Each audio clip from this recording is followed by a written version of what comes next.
So one of the more recent games I've added to my Switch collection is the Mega Man Legacy Collection 1 and 2. Mega Man 1 to 6 is included on the cartridge, but then you just get a download code for Mega Man 7 to 10. Why both collections couldn't fit on the same cartridge, I'll never know, because Capcom diverts your attention away from that fact by including a Mega Man 30th anniversary cleaning cloth in the case. Oh, look at that! You're having a little party and you got cake and prezzies. Yeah, when I turn 30, I think all I want is a decent paying job, a manageable mortgage, and to not be in credit card debt. Now I know what you're thinking. Raj, you wouldn't be in credit card debt if you stopped buying so much interactive entertainment. Look, playing video games for me is pretty much the same thing as shooting the finest Colombian heroin that laundered money can buy. For an addiction that heavy, I use the Capcom One software rewards credit card. For every $200 you spend on video game and video game accessories, you'll receive a $20 credit toward your next big gaming purchase. On top of that, whenever you sign up to receive your card, you'll get guaranteed approval, low interest rates, and other I don't understand about credit cards. Capcom One, mega savings, zero hassle. So when I booted up the second Legacy collection, I went straight to Mega Man 7. Now I love the Mega Man X SNES games, but I never really played original Mega Man on the SNES before, unless you count that one time we played soccer together. So this game looks lovely, and its stage choices are a bit different because you start off with 4 instead of 8.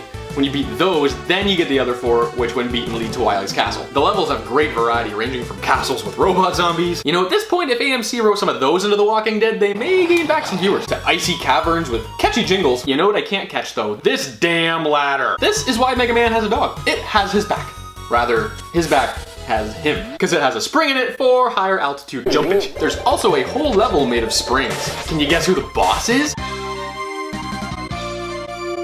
One of my favorite levels is the Jurassic Park-ish level, but the dinosaurs are, of course, robots. Sorry, Horizon. Capcom beat you to it! Can you guess who the boss is in this level?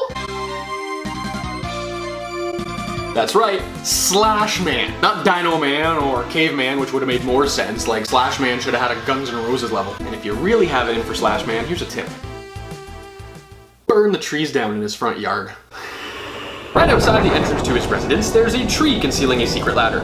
Burn it down, climb it, and you'll discover he captured your damn pet bird. I hate him even more. Free it, and this little guy will save you when you fall down a pit. Oh, and the flame wheels you need to do all this come from Double Man. That is a jingle all the way joke. Can you tell him from the 90s yet? The Mega Man version of Turbo Man is an okay level. It's got a giant killer truck, giant flames of death, and normal size pain in the ass tires that will wreck you if you don't time your jumps precisely. When you eventually reach Wily's castle, you'll encounter Base a few times before you get to the 4th and final part of the stronghold. This is an elevator shaft where all the previous bosses come together again to try and destroy you before you face Wily. You know, leading up to this stage, I was kinda hoping I wouldn't even have to beat these clowns again. However, I am looking forward to defeating Clown Man in the 8th game. Anyway, when you face Wily, he drives this giant walking skull. Like when Wily's done with his day job of being an asshole, he should seriously think of just like, I don't know, applying to the Macy's Thanksgiving Day Parade to make floats. Like, it's the perfect place to apply his skill set. See this? Great float! Like, and remember these Robo-Dinos? Just like, you know, throw them in the real Jurassic Park at Universal Studios.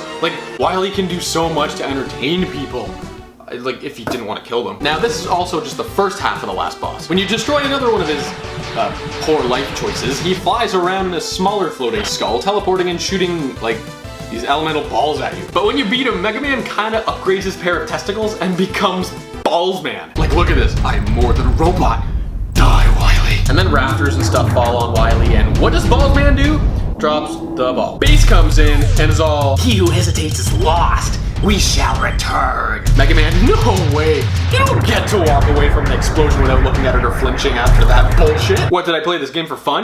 This is real shit. Now I bought this collection to kind of, you know, wet my whistle a little bit before the Mega Man X collection for Switch came out, because I grew up playing the original Mega Man X trilogy for the Super Nintendo, as well as the Mega Man X4 PS1 game. And then I later got the X collection on GameCube, the Mega Man Legacy collection for 3DS, but that was only because I'm addicted to amiibos, and that comes a thing called Mega Man. And you know, in gaming, why do we buy the same game when it comes out for a new console generation? It's like retail Stockholm Syndrome. Look, don't get me wrong, I think Mega Man 7 is a great game, and the collection's cool too. I just think if a game is going to clearly get another iteration in another 5 years, then companies should include free vouchers for a free version of the game when it comes out for PS5 or whatever the console may be. Like, why do I buy the same game every console generation? Like, if I hadn't have bought those editions and just saved my money, I could have bought like a shitty ass Pontiac Sunfire by now. And nothing's gonna change anytime soon, because you know what? Like, this Mega Man X collection coming out, it's actually got a new mode where you can battle 2 different bosses at once. Like, Capcom. Anyway, what's your fave OG Mega Man game? Or do you prefer X? Leave a comment, subscribe, and don't be like Wiley. Do something with your life.